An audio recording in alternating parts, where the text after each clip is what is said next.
Hello, everybody. Cino, how are you? Everyone, welcome to the Hutchins Center, to this Transition Magazine event. I'm Tanya Larkin, and I'm the managing editor of Transition Magazine. We're sorry that the editor, Robert Reed Farr, can't be here today with us, but Regine Charles is, and she's a member of our editorial board, has been incredibly helpful in getting our new website going and helping us along with that, and then and helping to draw us, of course, to new work. And some of I just want to say, since Viviane is here, that she has an essay in the upcoming issue on neo-fascism in the West, in the French West Indies islands, and we've also got an incredible personal essay, very unconventional personal essay by Amakajo, as well as a terrific debut fiction, quite a lot of it actually. So please go to our website, transition@fas.harvard.edu, and where you can subscribe, and you can also see all of the different events that we've got going on this week in honor of Maryse Condé. So very small group. Exactly. This was, I don't know. Oops. Yeah. So one of the reasons that we're doing this rereading, or this reading of Segu, and having a discussion about it, is because Maryse is visiting us. She's actually arriving today, and she is delivering the Rajat Naoji inaugural lecture on Wednesday at 6 o'clock in the Harvard reading room. In the Harvard Faculty Club reading room. And if you want any information on that, please just go to our website. In fact, I'm going to just put that in the chat. Just a second.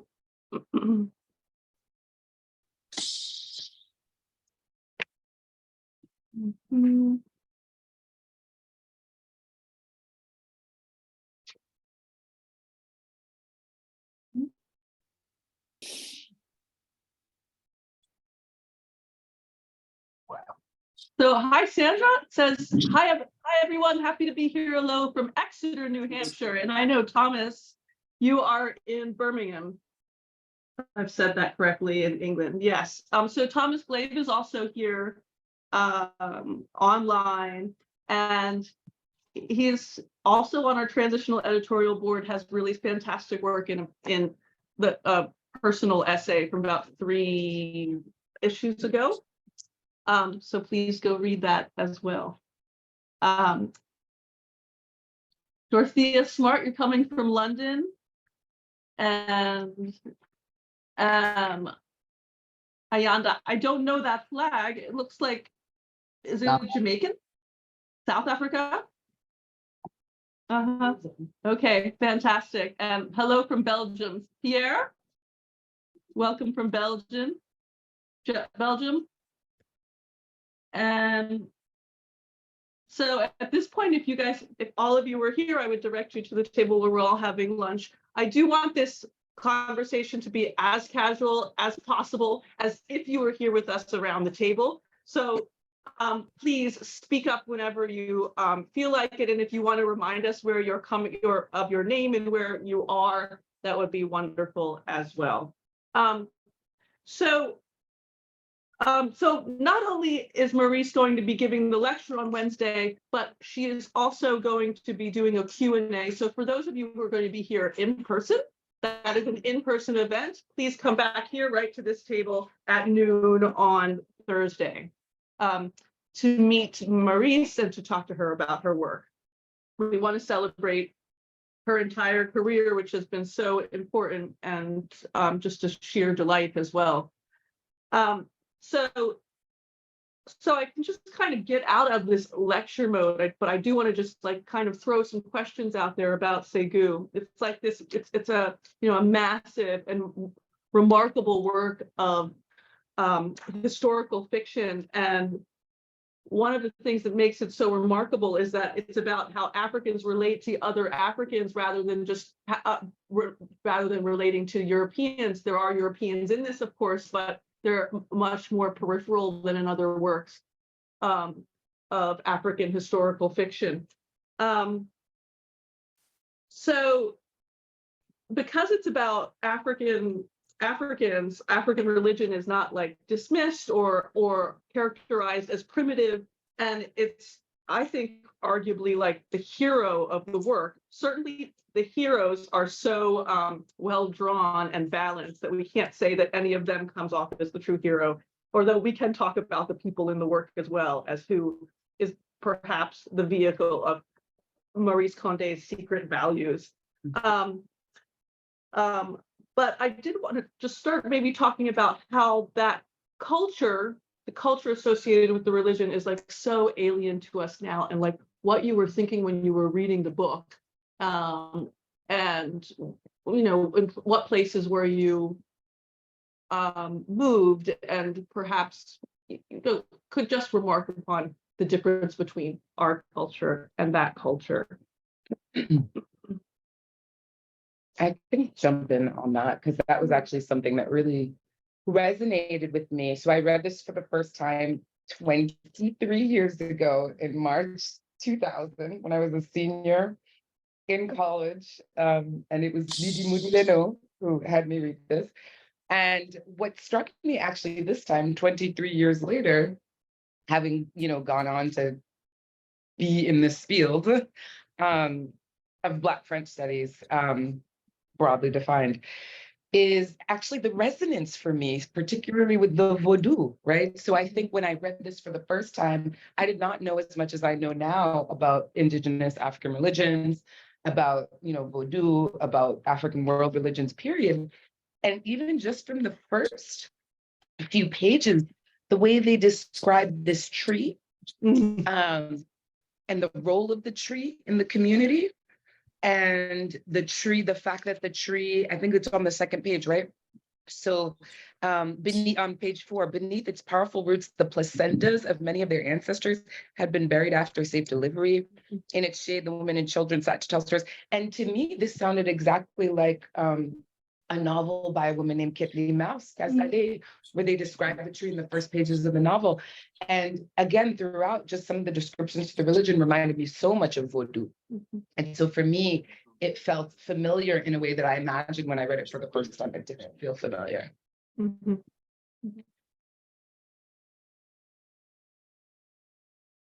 especially to your point that the religion is the culture, like the culture, you said the culture associated with the religion, but just how intertwined those two are, you know? I mean, like we say in Haiti, like even Haiti is 100% Vodouism, even if, you know, not everyone is a practitioner of the religion, it's a part of the culture that informs us. And so I think she does a really good job of showing that culture.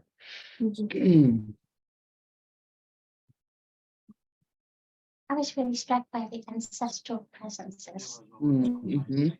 and how people are reincarnated as their descendants. So we have epic historically, but we also have epics through family generations. People are cropping up again 2 or 3 generations later. Forms. Yeah, and it also become, those ancestors become part of the plot. You know, like, you know, many people, I know Western literature, you know, well, and as probably Maryse Condé did, she's so well educated, then she understood the gap that was like the history of her own people, you know, and felt the need to do the research and then write these like very personal books about that research. But yeah, I mean, like those, when the ancestors come, it just reminded me of Odysseus coming, or like being visited by gods along his travels and being guided in that way.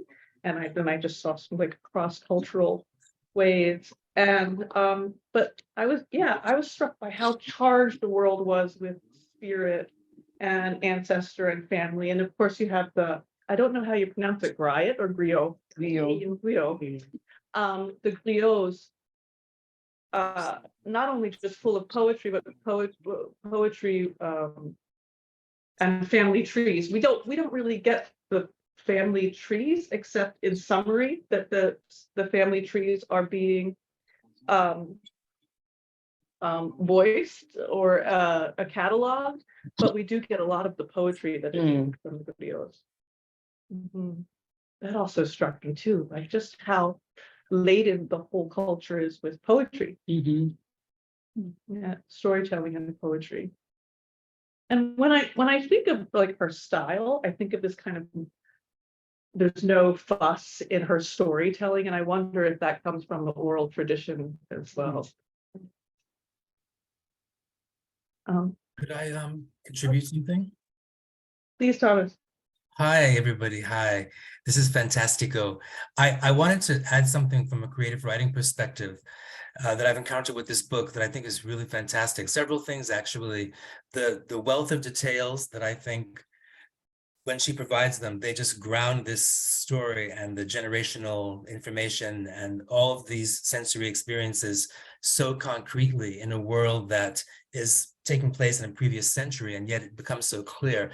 And I think she does it as a fiction writer. She's doing this wonderful thing of appealing to the describing sensory experiences, smells, sounds, but also emotions and anxieties. And all of these things, I think, for me as a reader, reasonably add up to the next step for the characters, so that when someone has an anxiety or a fear about something, you see that actually maybe it's very well grounded because of the relationship that Maryse has already established with the characters who maybe were in a previous chapter. And of course, there's always this concern about honor and reputation and the ancestors watching and the spirits and so on. So she's doing that, I think, fantastically in the book, but she also deals with the odors of death and of birth and the huts and the village and the animals when they're killed and the animals when they're sacrificed and, you know, all these things. So incredibly powerful details. I was really, really moved by that, really struck by that. And it's brick by brick by brick. But just one other thing about the creative writing technique, I think, that I really am amazed by is the way that she uses suspense from chapter to chapter to chapter. She really keeps, at least for me, she really keeps pulling me along as a reader by ending a chapter that then could be in some ways maybe seeming anticlimactic, and then you come to the next chapter and she goes on to something else that answers back to that chapter and so on. So it all seems very deliberate, and her sentences are also very deliberate. They're not necessarily wildly lyrical, right? They just go brick by brick by brick by brick by brick. I think this speaks back a little, Tanya, to what you were saying just now about her narrative style. I don't know if there are any other fiction writers or people who do creative writing, but maybe some other people will think something similar about the style and the writer's process. Fantastic. Hopefully she'll talk about that. Right. I mean, something is always happening, right? It's just like event after event after event, which makes it such a page turner in terms of like craft. Yeah, like make something happen. Make something happen, students, on the page. Over and over again.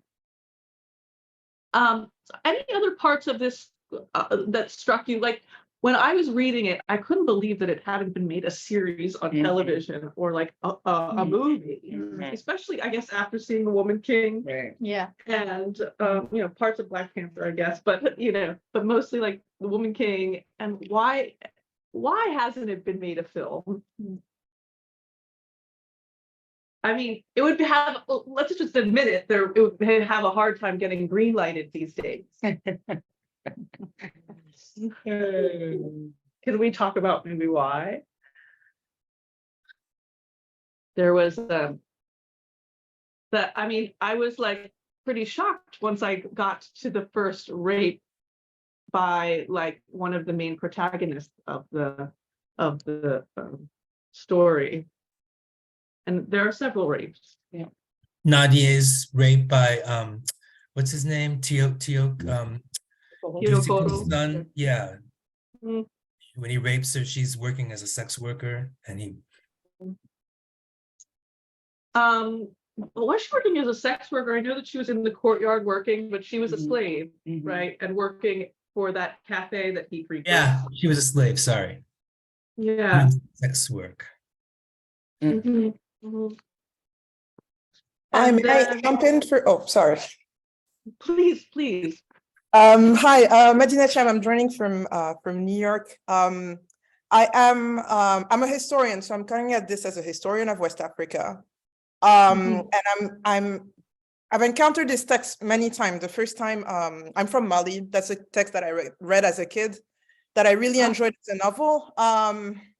Encountered this again as a, as a PhD student, writing a dissertation on the region and on many of the cities that are involved in this novel, and really realizing the depth of historical research and texture that she's able to bring to that, because a lot of the nuances that are present in the text actually really reflect some of the differences between several of the cities that the character go through, etc. But this semester, and it's to piggyback on your comment, I'm encountering this text in a third capacity, which is the first time that I'm teaching it in the classroom.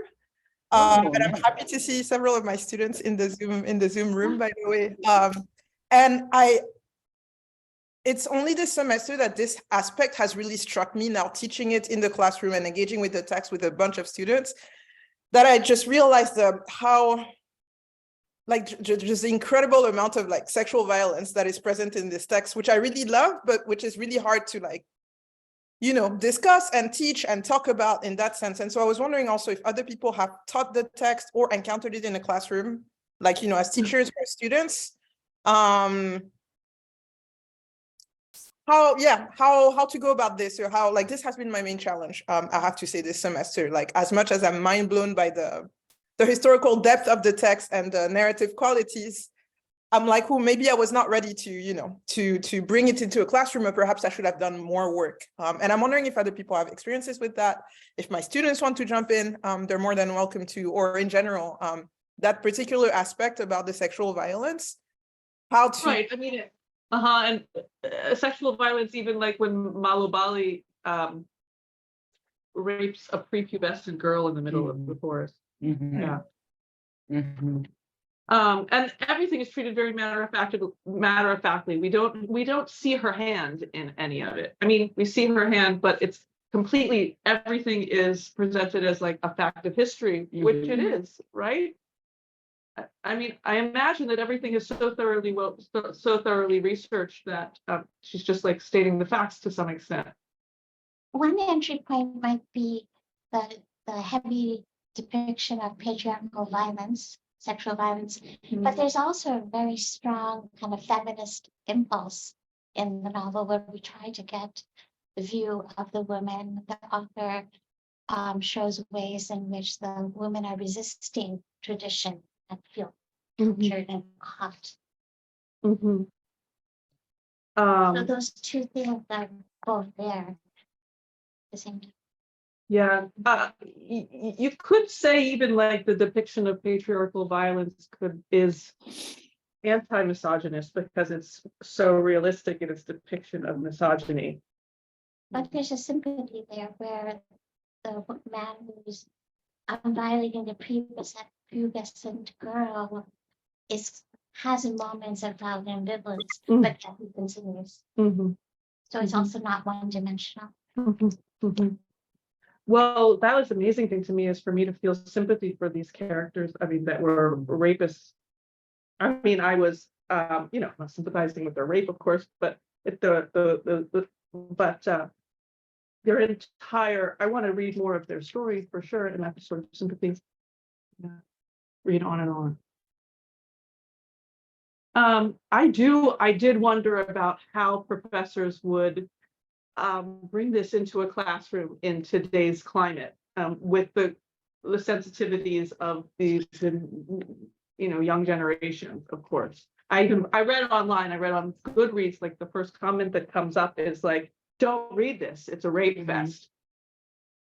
But I do think that they would be throwing out a lot of baby with that bathwater. With all of this African history.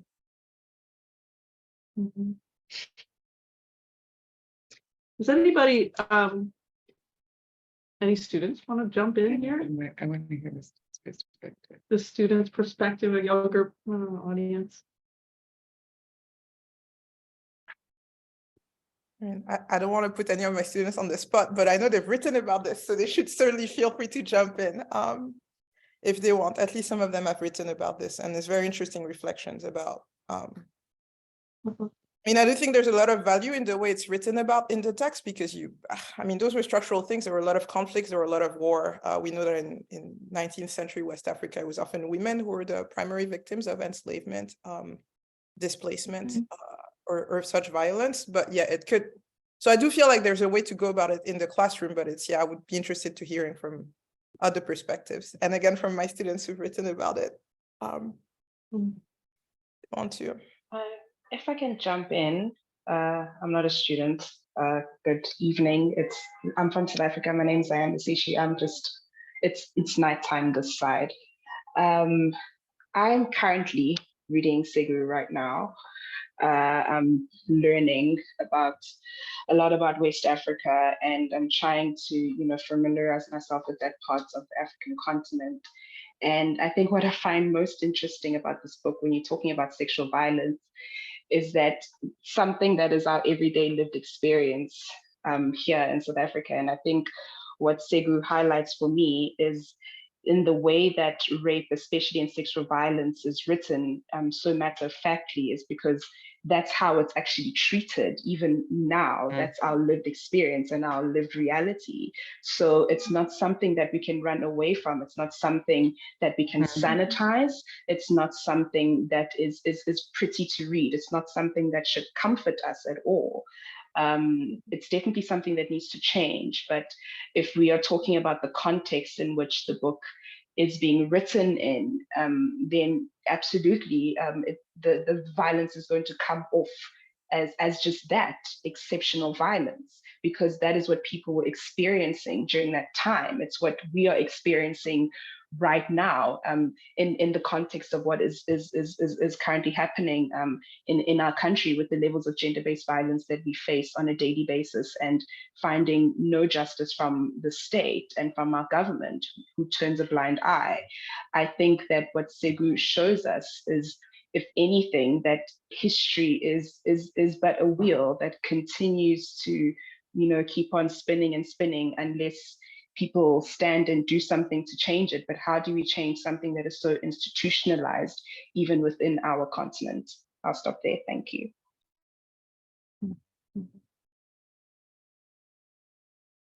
So I think that that's true. I agree with you 100%. And I also think that for me, what's difficult, and I was trying to go back and reread the scenes of sexual violence. So if someone could give me a page, please do.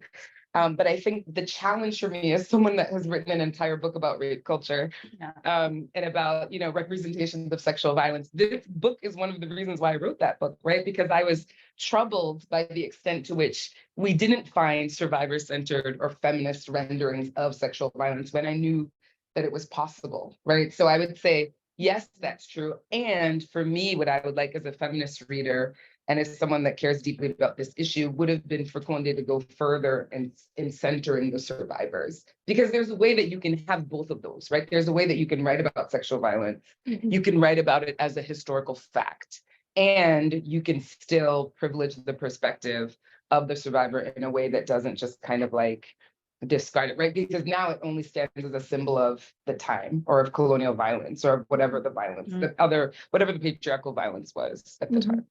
So to the professor, I don't remember, what is your name? Marie-José. I'm sorry, my name is Medina Cham. Medina, yes, have them read it alongside my book. I absolutely will. I'm sorry, we don't see the room really well, so I'm actually not sure who's talking. Sorry. Okay, so I know I was going to ask if we should introduce ourselves before we speak, when we're speaking. So my name is Régine Jean-Charles, and I have a book called Conflict Bodies, The Politics of Rape Representation in the Francophone Imaginary. And yeah, I absolutely know your name and your book now. Sorry. So, but what I'm saying is, so again, I don't think Condé does the thing that the authors in my book are doing, right? Which is really give us another way of writing sexual violence. So it might be a useful discussion for your students too, to think about, what does a survivor-centered rendering of rape look like versus what we have here? Absolutely. Thank you so much for putting that in. I was so sad when Nadia, who is such such a good character. I mean, she's just so good. But she is one of these. She is raped by Tiekoro, and then she falls in love with him. She follows him to different countries, and then she's dispensed with. I mean, not just in terms of plot, but I mean by Tiekoro goes back to Segu after having studied Islam for so long in Timbuktu, and then they go to Jen because I think the people of Bambara descent are being expelled from Timbuktu, so that they are in kind of a refugee situation, Nadia and Tekoro in Jen. And she just makes the best of every moment. And then when they get to Segu, the family gives him another wife of noble origin, and so he can't possibly have a wife that of slave origins, and they haven't been married, but they've been together, and then she's just so completely heartbroken that she commits suicide. She throws herself down the well. One of the two women that throws herself down a well, Nadia. And so she was one of my favorite female characters. I mean, they're all pretty wonderful, but she comes to a very abrupt end. And what if that had been pushed? What if she had been given a whole chapter where, as Regine is saying, that we would have heard her story? Would have been, that's maybe Condé going a step further in the direction that you're suggesting.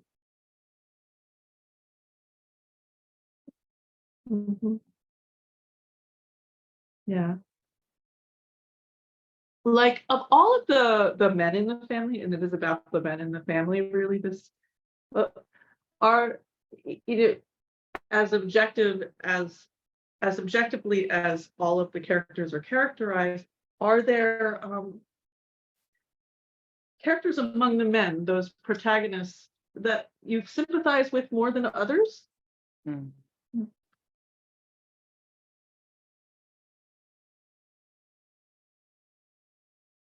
So I can remind you of all of the people. It's hard. I mean, I was hoping that maybe from this discussion we could help each other keep the book in our head, because it's like such a saga, the whole family. But I have to look at the mass of the family.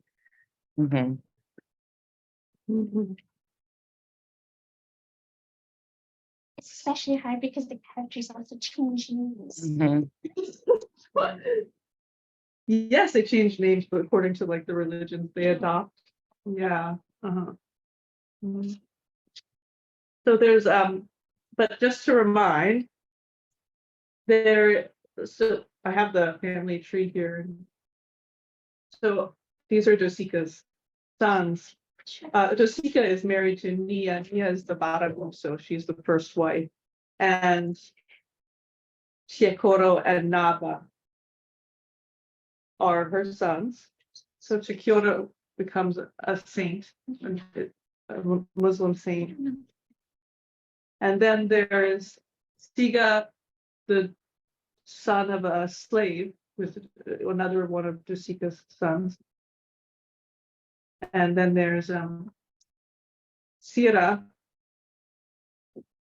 Oh wait, Sira is married to Duca and is of Fulani descent, and she has probably the most autonomy of all of the women in the book. She goes back to her after Duca dies, and she is heartbroken. She leaves and she goes back to her home. She arrives in the family as a slave, though, right? She arrives as yes, I think so. Right, she's like of noble descent and has been a captive of the Bambara, captives of the Bambaras. And Sira's son is Malubali, and she leaves Malubali with Nia or Naya. And Naya, the Baramusa, the first wife, raises Malubali as Sira goes back to her home. Yeah.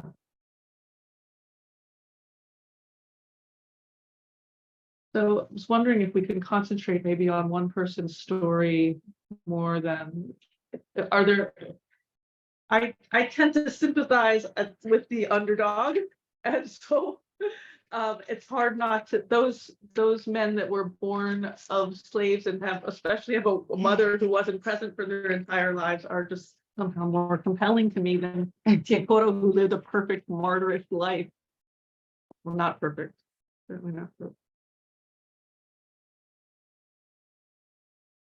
Hi, Dorothea here from London, England. Just wanted to pick up on a comment that Thomas Glave left in the chat about the religion aspect of everything. I read Segu, must be like 30 years ago now.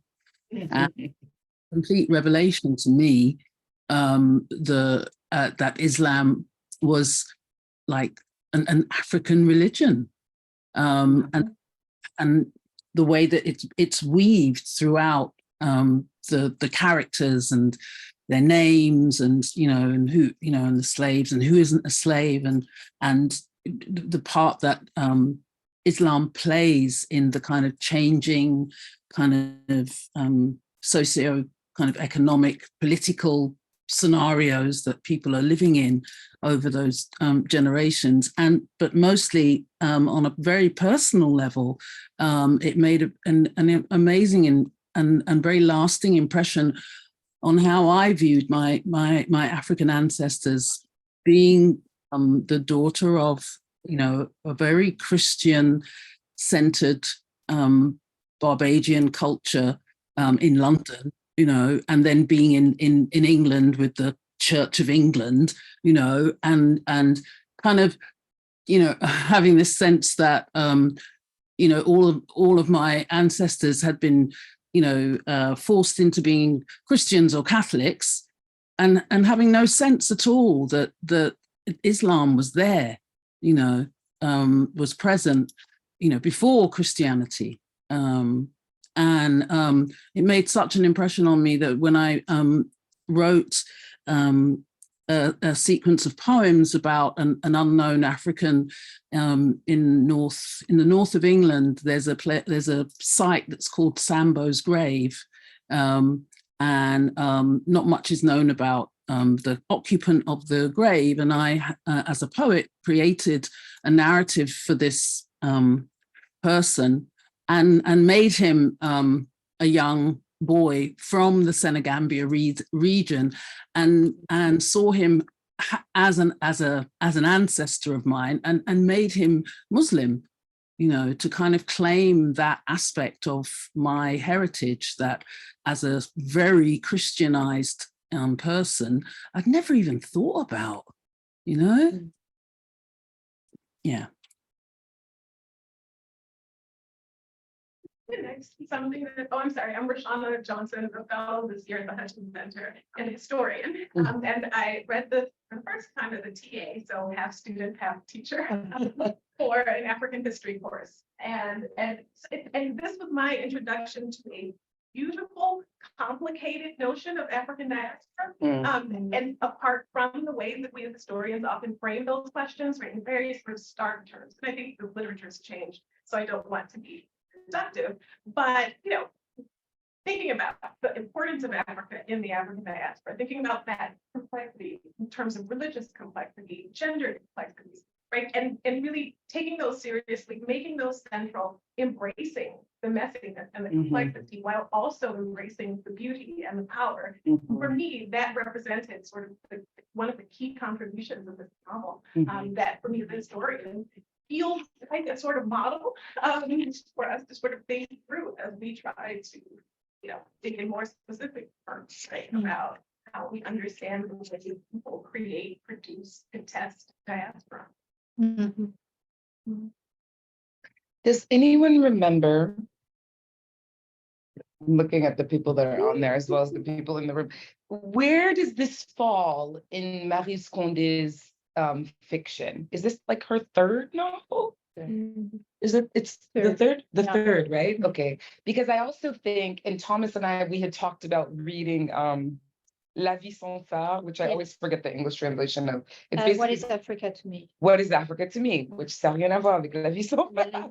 But it's like, it's her memoir, right? It's this memoir that she writes about her life. And it's like a tell-all book. When this book came out, people were like, oh my gosh, like she, Jean-Dominique was her lover, right? So there are all these things in there. And what I didn't realize until I read that book, well, maybe that's not true, but just the difficulty, it feels like she's suffering when she lives on the African continent. She's suffering from postpartum depression. She's just having a very difficult time. And I think you get a little bit of that in Maryse Condé, maybe more of that. But it's interesting to me that this book, number one, the research, but also I've been thinking about where it falls in terms of her biography and her relationship, to your point, her relationship to the African continent as a woman from Guadeloupe who lived in Europe, who had this experience also living on the continent. What is her positionality as she writes this? I think that's a really good point, because I think there's also been a lot of contestations from people on the continent about the book as well. And I mean, I just thought I haven't read the memoir, but I've read her earlier memoir and her earlier life, and a particular kind of imagination of Africa. That it's always very interesting for me as an African person. We're all African. Well, no, we're not all, but I mean, people of African descent, all being African in particular. But saying that it's always very interesting being in the historic diaspora and being here, and the ways in which people speak about Africa, like it's this other place. It's like it's a 6-hour flight, let's say, between here and Lagos, for example. I live in South Africa, so that's a lot more far, right? So fine. But the point being that there's this deep kind of conceptual lacuna and this refusal to engage with both Africa as it is, in many different ways, and also thinking about the ontological illegitimacy of Africa. So it's interesting hearing about, let's say, even Islam, but I'm also interested to say, but what of the sort of indigenous faiths as well? Is that something that is claimable in a way that the Abrahamic faiths give people something to stand up to or to stand on, in a way that an indigenous African faith or spirituality does not give people the same kind of, it's just not as legible for a lot of people. And it's interesting to then see that in this, I think I can understand maybe something like that 50 years ago or whatever, but in this particular moment where you have, let's say, people who have either grown up there, or you can actually just go there. That's also one of those things. I mean, I remember speaking to one of the historians in our department, and it was a really important book that we read in sort of the history of enslavement and whatnot. And I thought it was really interesting. I was like, oh, why aren't they interested in sort of the sort of philosophies or the epistemologies of that period of the Africans that were coming there? So this idea that people just come as these blank slates and that kind of thing, and they're like, well, are you expecting them to know the language? Or, well, I mean, people go to learn French all the time. You can go learn Zulu. Okay, Zulu is not the language to be saying, but the point being that you can go and learn. There are a lot of languages that you can have access to,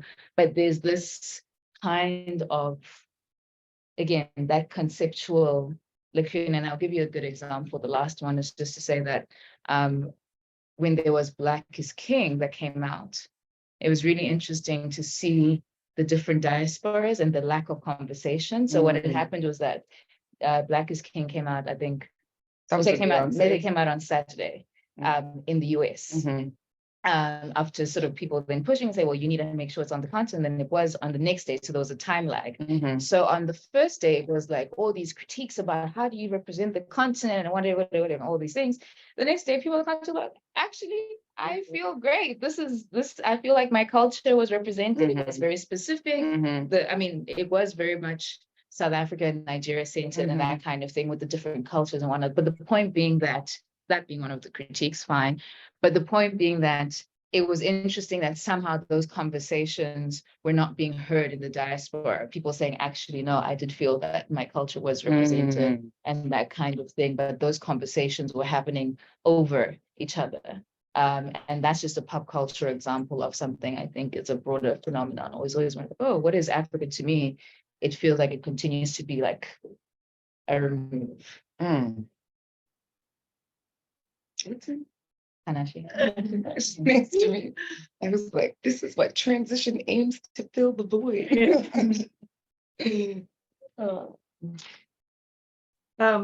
Thomas mentioned Tiafolo, the character Tiafolo, who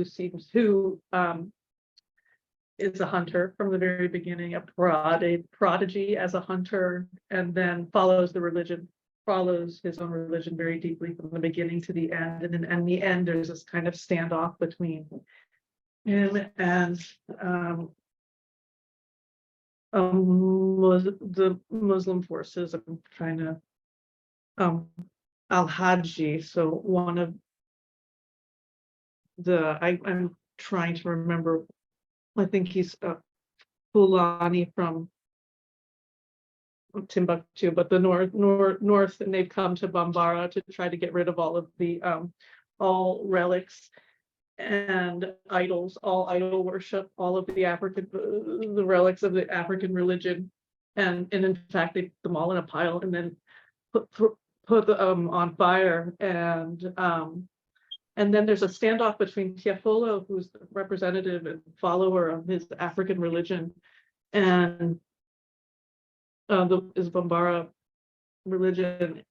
And I just wanted to read that to try to go back to the text a bit. So Tiafolo was wearing a short shirt made of 2 strips of cotton dyed red and tied at the sides with 3 strings, together with a leather cord around his waist decorated with cowries. He also wore a tall headdress made of skins stretched over a frame and covered with cowries and greenery of every kind. Most striking of all were the animals' tails hung around his neck, waist, and arms. A bow and a huge quiver full of arrows were slung over his left shoulder. Al-Haji Guidado looked at it all in disgust. He knew Tiafolo wasn't dressed like this by chance, and that this display of greenery was not fortuitous. I am sent by Allah, he said curtly. Permit me to do my duty. He wants to go into the compound and eradicate all religious objects, African religious objects. Who is Allah? Came the reply. It was true that Al-Haji had no taste for his mission, but he was a strict and convinced Muslim, and he was going to let the name of God, not let the name of God be taken in vain, especially in front of all of the men, women, and children who had come out from the inner courtyards to watch his confrontation with the Fa. The latter's quiet impertinence in pretending not to know the name of Allah drove him into a fury, and he advanced upon him, crying, "Blasphemer, bow down before the only true God." And then he and his men, the Tundians that are with him, killed Tiafolo. And then on the following page, which is 481 for me, it's Alpha Guidado, Al-Haji Guidado's son, who is very pious in his Muslim faith, who starts questioning himself, questioning his God and his faith, seeing his father just totally murder someone else in the name of his God. Alpha Guidado stayed slumped beside Tiafolo's corpse. A moment earlier, he had never doubted his own religion. He had lived only through and for Allah. He could go for 2 days without food or drink. The sexual act to which he was condemned as a married man, he regarded as a defilement. He started to pray every morning as soon as he opened his eyes. But that cry, "Allah has killed my husband," echoed and re-echoed in his mind. He suddenly understood there was no universal God. Every man had the right to worship whomsoever he pleased, and to take away a man's religion, the keystone of his life, was to condemn him to death. Why was Allah better than Pharaoh or Pemba? Who had decreed it? That's on page 481. I think there's like so very few parts of the novel where Maryse Condé shows her hand, like what she thinks really, but then right there is like one place that we get it. So every man had the right to worship whomsoever he pleased, and to take away a man's religion, the keystone of his life was to condemn him to death. And that I don't know, makes Tiffle rather sympathetic. The stalwartness. Hi, good afternoon. My name is Cheryl, and I'm a sociologist who found Maryse Condé's book to be a guide for me. It opened things up for me in terms of imagining, I focused in on African-American studies, African-American women, but imagining the conversations that take place among diverse Africans, representative of diverse African peoples during enslavement. The book really does teach us how important religion is. One of my projects is focusing in on the role of Muslims in shaping African-American Christianity during slavery in the United States. And Maryse Condé basically provided a basis for me to imagine those conversations and the negotiation, and especially the critical voices of women and seeing that there was something wrong with fighting with one another over who is God. So thank you, Tanya. Was it you who just read that wonderful passage? For reading that, because Maryse Condé's vision of that world helped me to interrogate the world on this side of the ocean in terms of looking at issues of agency. So I currently have a project on the role of Africans, because 10 to 18%, depending on Alan Austin's estimate, 10 to 18% of the Africans who are landed alive in North America were Muslim. They already knew who Moses was when they got off the boat.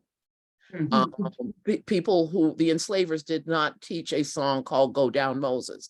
And once we recognize the importance of African religious agency and the conversations among Africans, we can start to imagine and understand and hear the way in which Africans and their descendants have coded their worldviews into the orature that they've left us. So this is why I love Maryse Condé's work, because she gives us thick description. She gives us what I call subversive ethnography. She gives us a view and enables us to rethink things. So that's all I wanted to say. I'm a sociologist who just appreciates every word she writes. Oh,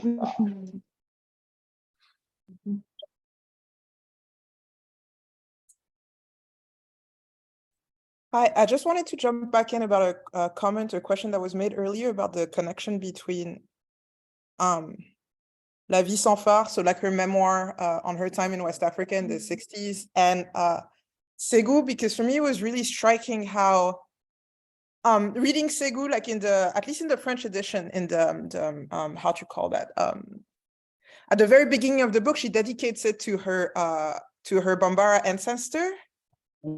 Female ancestor. And so I had always kind of assumed that this was somebody who was, sort of like looking for her roots and trying to reconnect with the continent in that sense. And when you read the memoir about her time, like her first experience of West Africa, is completely different, right? Like she explains that she does not feel that kind of like natural connection that she may have expected to feel, that people may have assumed that she would have felt. It's all very strange. It's all very weird. And it's that kind of like contrast between the two books always really struck me. And then the second thing that I've been wondering, and unfortunately I cannot be with you all for the lecture and the Q&A, I'm very sad about this, but the time that she would have spent in West Africa in in the 60s, the moment of independence, everything that's going on is also a moment where a lot of African histories are being written. Like it's a big moment of revival in that immediate colonial period. A lot of like nationalist histories, a lot of like revisionist histories trying to revise like some of the colonial narratives that existed before. And so I wonder, I've always really wondered the extent to which being fully immersed in that environment, because she met everyone that mattered, it seems, like when she was like, I was like, oh my gosh, like she really has met everyone. I also really wondered the extent to which this influenced, I don't remember how long after that Segu is written. But again, just the depth of historical research that went into the book, for me really makes me wonder how that experience of being in a very specific moment in African histories, I don't remember, maybe it's the late 60s, early 70s, or maybe like through the 60s, how that might have influenced the writing of 19th century African history that she does. And also how her position as a diasporic, African diasporic woman in that time period maybe helped her see the region. I feel like she really frames the region as an Atlantic and Saharan crossroads in a way that some historians had written about before, but I'm not sure as historians we're able to even show it as clearly as she does. That really developments in the world of the Sahara and of Islam, and in developments in the world of the Atlantic all coalesce in, like not just Segu, but that part of West Africa or the Sahel in that moment. And I've always wondered what her positionality, to go back to this, as a woman from Guadeloupe in 1960s West Africa, how that would have influenced later on the writing of the novel and her understanding of 19th century African history. Yeah. Was that Medina again? Who was that? Yeah, that's Medina. Yeah.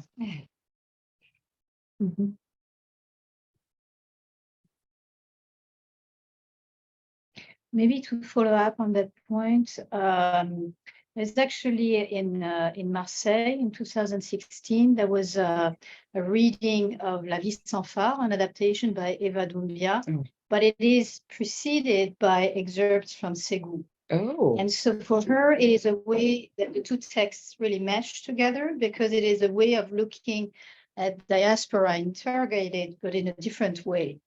And so I was actually today, when rereading Segu, for me, it was also kind of, rethinking what she does in La Vie sans phare, What is Africa to Me, and how she revisits her own work.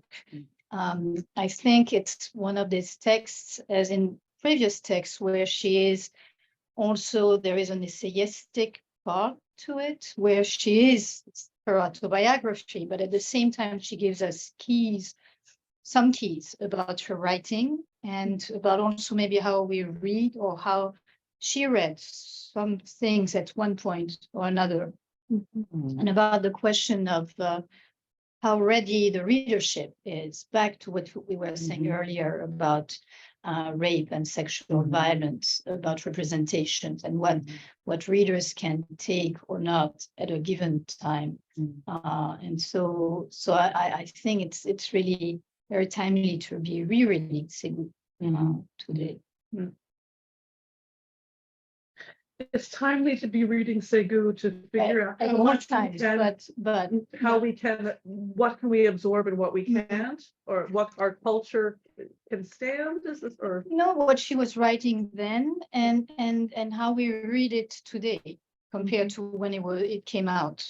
And also when it came out Segu, and then the sequence the year after, Les Enfants, the Segu. So maybe that's also something to think about as we read it as just one piece. Or not. Yeah, and I think, especially to your point, that reading it, because La Vie sans phare came out, it was around that time, right? 2016, 2015, right? It was maybe a little earlier. 13? 13, I Okay, would say. 2013. Right, so about 10 years ago. And I think that there were, as I was saying before, so many things that were revelatory in that.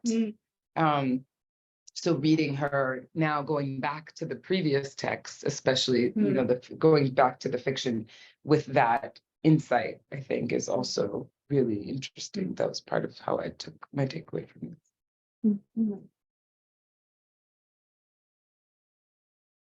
Another way, I left this out when I had popped in before, but another way that Maryse Condé's work influenced me was when I did finally get to the continent, when I visited South Africa.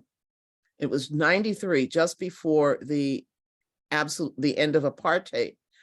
And within 2 days, I asked every single Black South African I met, regardless of ethnicity, how many languages do you speak?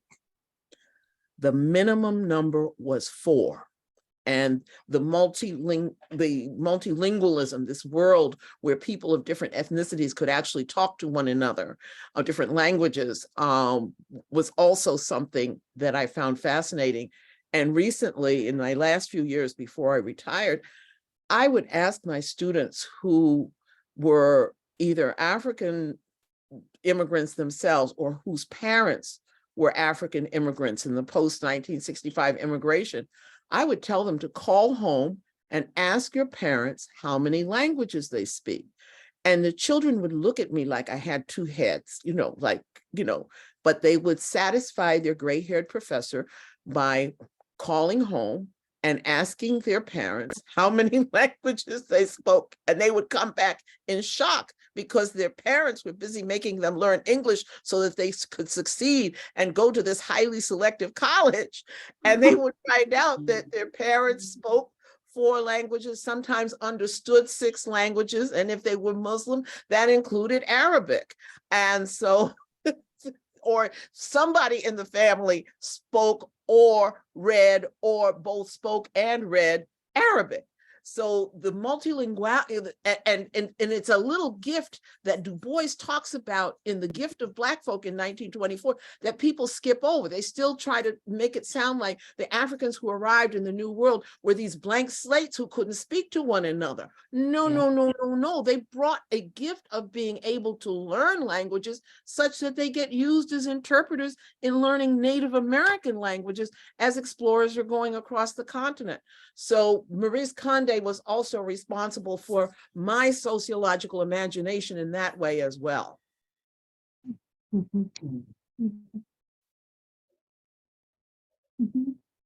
Juliet, did you want to say something? Oh, you're muted. I was just agreeing with her. I'm honored to have met Maryse on many occasions, and I have an inscribed copy of a first US edition of Segu. So I am delighted to be here, and thank you for doing this. I was trying to get my friend Francoise, who had authored discussions with Maryse, but I'm not sure. I obviously didn't reach her. She's not in on this Zoom call, so I regret that. But I'm just delighted and honored to be in on this discussion. Thank you. And I wanted to say hello to Dorothea Smart as well. I found out from my friend Khadija in London about this, and I live in Washington, so I'm indebted to my global friends as well. Thank you.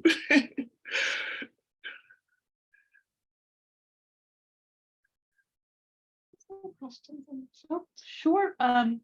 Well, I think Thomas had asked if anyone knew the word for rape in 19th century Bambara, and did the Bambara perceive sexual violation as a criminal act? Sorry. The answer to that from the book is like yes and no. I have no idea, but this is the answer from Medina. I'm not sure about 19th century specifically, but in Bamanin or Bambara is Bambara. It's just Bambara is the French. Oh, okay, Bambara. There are terms for rape and rape violation. Approximately literal translation is to fall on top of someone. Wow. Which is what we often see right in the book. We probably, I'm almost positive that that's the language. There also were rules that regulated sexual acts and violations, but this would have varied between a free woman and an enslaved woman, which we also see. And I'm wrong in remembering that no free noble woman gets raped, only enslaved women in the novel.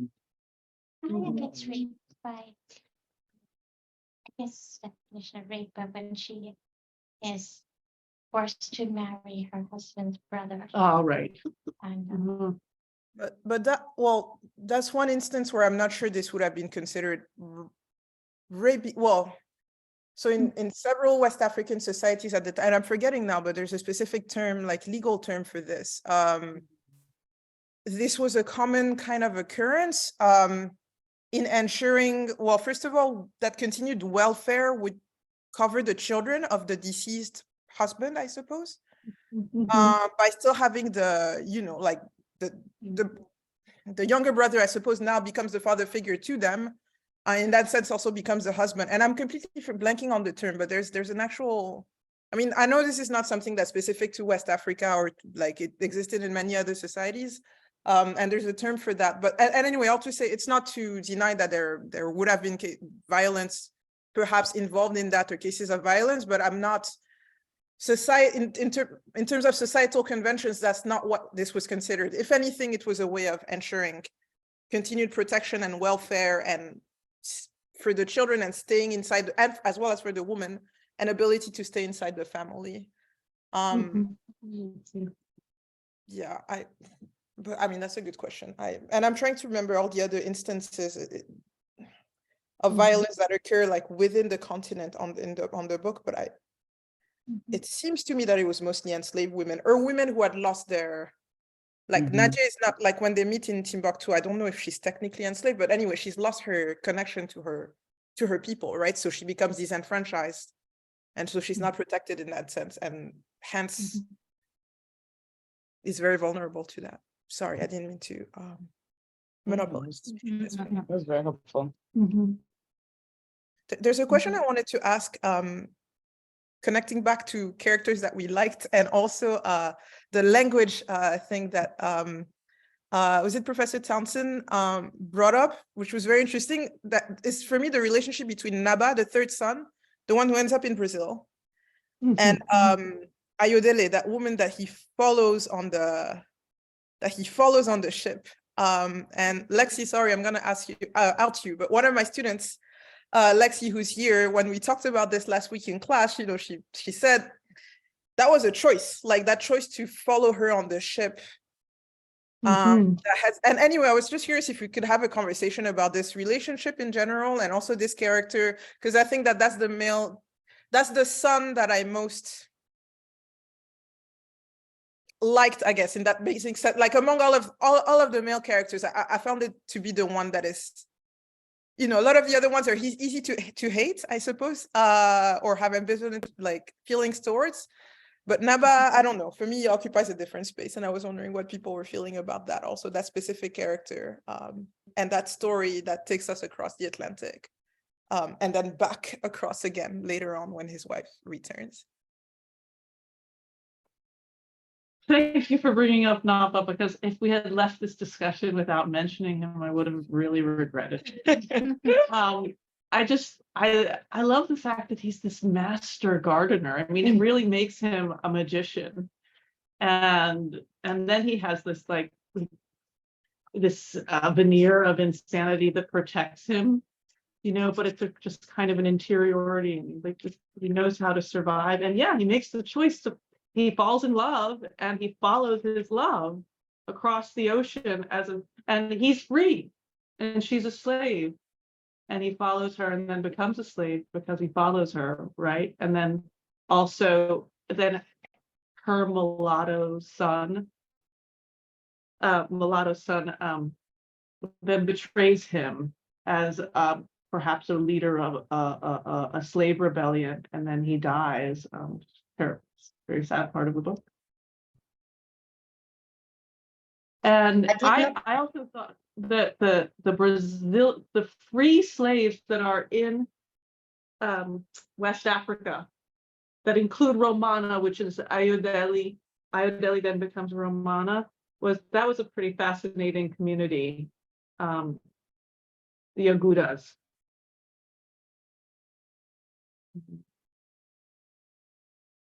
This pattern that we see in Segu, I did not remember that.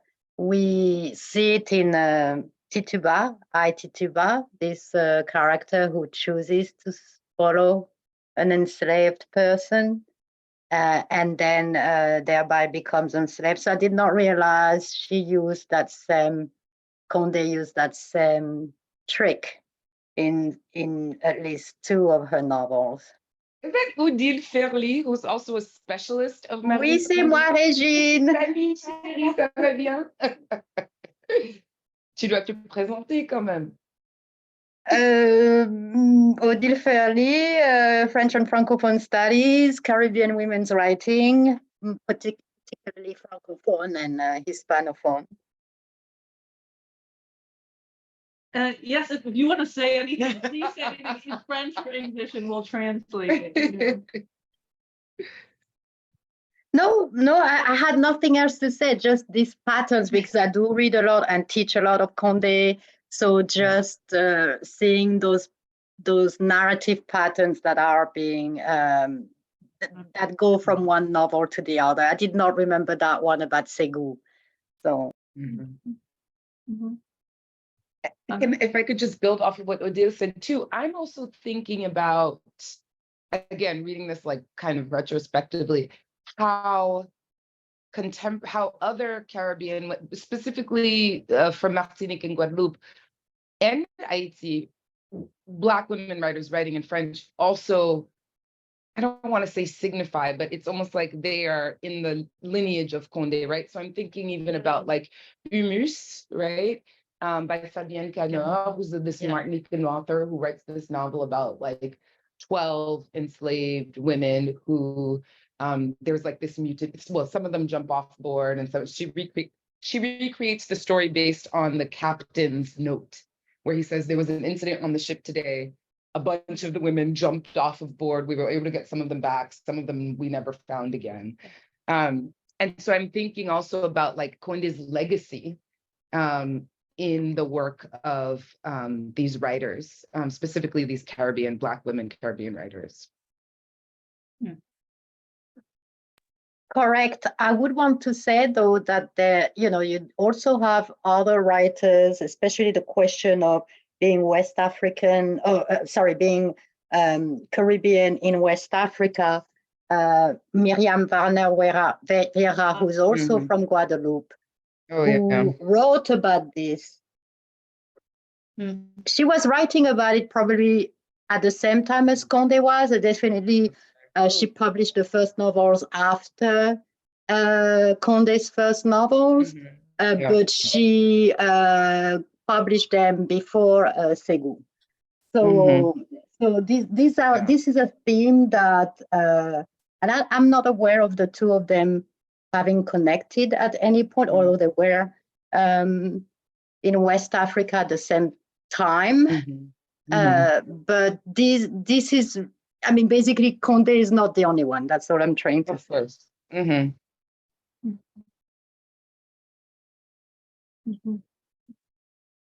Well, I know that many people need to go. It is like nearly 1:15 and it was probably billed as an hour-long lunch discussion.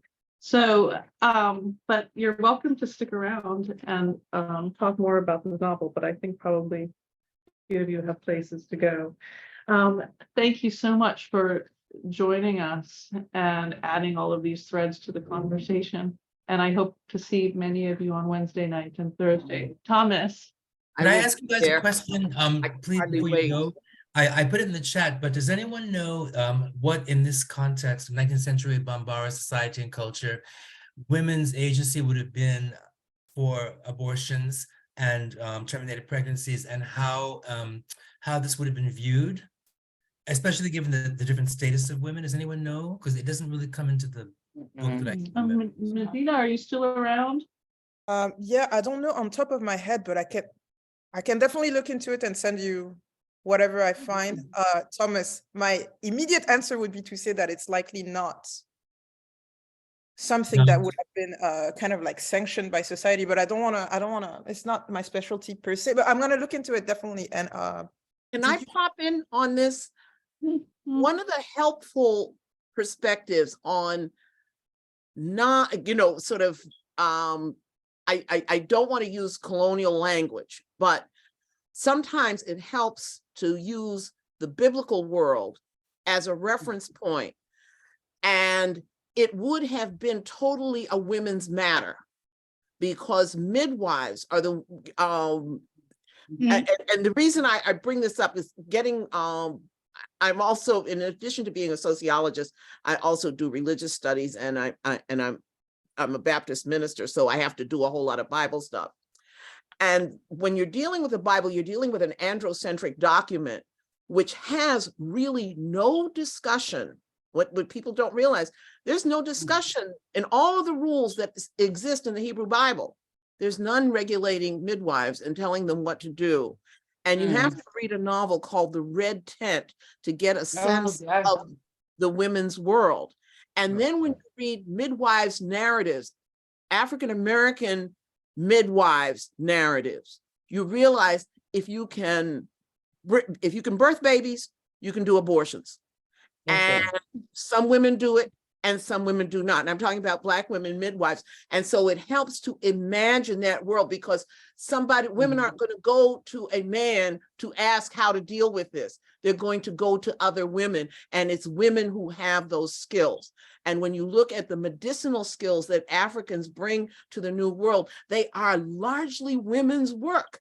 My students, some early students that I had would complain about going to a clinic to get medicines for things, and they said, all I would have to do back home, and this was specifically a Nigerian student I had, all I would have to do back home is go to my mommy. She knows exactly what leaf to give me, and it will fix me. But I go to the hospital, I get one medicine, it overdoes it, and I have to go back to the hospital to get another medicine to stop that medicine.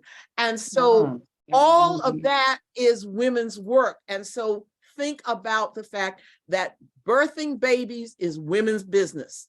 You know, Pharaoh didn't know nothing about birthing no babies, which is why Shifra and Puah got away with saying the babies came too fast. And, you know, so it's a women's world. And so you got to, you know, not ask it in the Western modern reactionary right-wing American question, but ask it as a women's world question, and understand there's aspects of the women's world that men do not have access to.